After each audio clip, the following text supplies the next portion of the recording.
When it comes to translator or translation, what is the first thing that comes into your mind? Google Translation. Yes, that's a very convenient tool, but I have to say that it isn't quite reliable. Translation isn't just about changing one language into another one.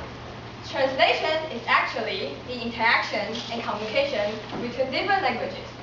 And communication is one of the very things we are learning in Toastmasters. Last year, a friend of mine asked me if I would like to serve as a translator in an international education exposition. Although I was not very confident with my translating skill, I still decided to give it a try and to put what I've learned in Toastmasters into practice. The exposition was held by an education consulting center.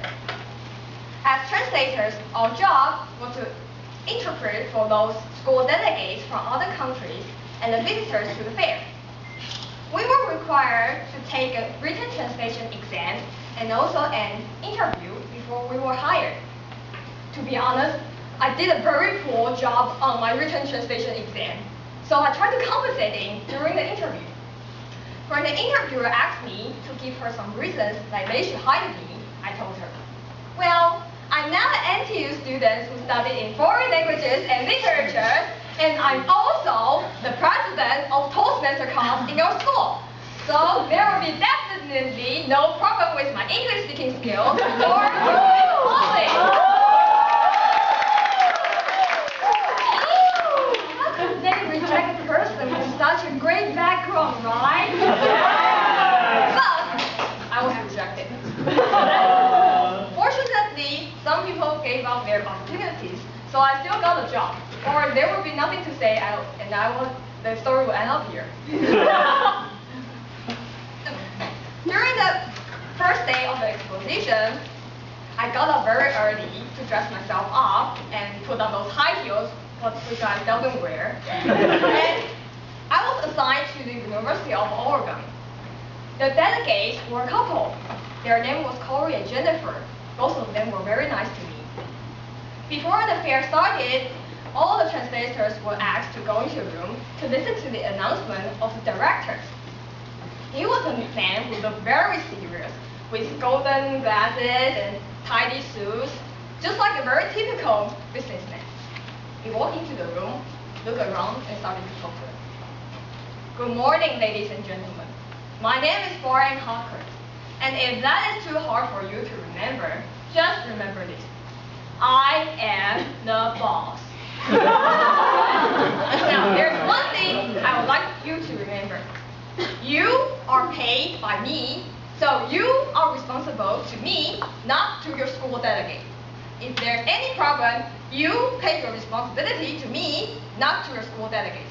Understand? Yeah. Okay. I have to say that I didn't like the way he talked, but I guess it was because he was the boss and he somehow had to do so. After that, I went back to my place and started my work. Our job included helping the delegates to promote their school. Since I have the experience of promoting our school club, I thought that I can do it just in the same way. So here's what I did.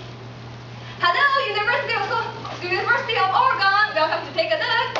Hello, University of Oregon, welcome. Hello, University of Oregon, buy one get one free. I was the only translator who did that thing, and I filled the whole aisle with my voice, using a great use of vocal variety. But I didn't move too far away from the stand, or other translator will be mad at me.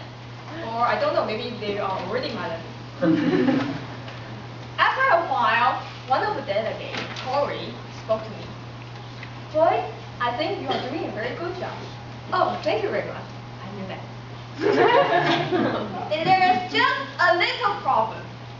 It seems that you are doing a very good job in introducing our school, but it seems that you are not introducing us. So maybe you can bring some visitors to us and help us with the translation. I suddenly realized that I somehow forgot my delegates, so I immediately changed my way.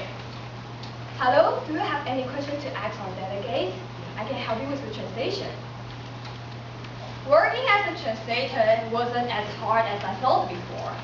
Most of the visitors who went to the fair, more or less, could speak some English. Sometimes I feel a little disappointed because it seems that I wasn't so useful. However, whenever there were people who needed my help and I was also able to help them, I felt very happy. I felt that I was like a bridge between the delegate and the visitors, and the boundaries were removed by my translation. In the end of the exposition, I was totally worn out and my feet were aching. Really, guys, you should show respect to those women who wear high heels. But I still feel very content and I gained a sense of achievement. It was really a fresh and worthy experience to me. So if one day you would like to practice your English speaking or communication skills, besides delivering speeches, try to be a translator. I promise that you will have a lot of fun and also learn a lot. The end.